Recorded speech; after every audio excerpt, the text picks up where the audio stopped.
તો મિત્રો આજે આપણે જાણીશું કે એક્ટિવા 6Gમાં ચાલુ ના થતું હોય કહેવાના મતલબમાં બેટરી લગાવ્યા છતાંય પણ અંદર કહેવાના મતલબમાં ખાલી નોર્મલ રીતે સાઉન્ડ આવતો હોય ચાવી ઓન કર્યા પછી આજે ખાલી ફિલિંગ એવું થાય ટક ટક બોલે છે પણ ચાલુ થતું નથી.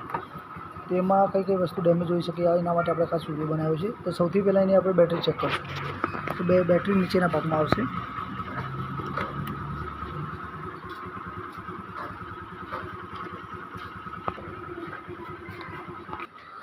જો મિત્રો ચાવી ચાલુ છે, લાઇટ પણ ચાલુ છે, પણ સેલ નથી વાગતો, ખાલી ટક ટક અવાજ આવે છે. તો આપણે બીજી બેટરીથી આને જમ્પ મારશું. તો આપણે બીજી એક્ટિવાની બેટરી ખોલી છે અને એમાંથી ડાયરેક્ટ આપણે આને જમ્પ આપી દઈશું.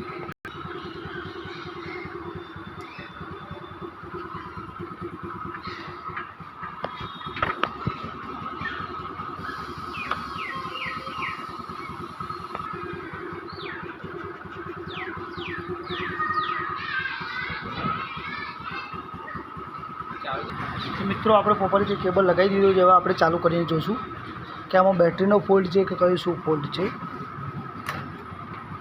તો આપણે ઇગ્નિશન ઓન કર્યું, હવે સેલ મારશું. તો મિત્રો આમાં 99% બેટરીનો ફોલ્ટ છે, બાકી કોઈ ઇસ્યુ નથી. તો આ બેટરીના છેડા આપણે કનેક્ટ કર્યા એટલે ચાલુ થઈ ગયું, બરાબર છે. અને એવું કાંઈ પણ વસ્તુ લાગે 6G માટે તો કમેન્ટ બોક્સમાં જણાવો.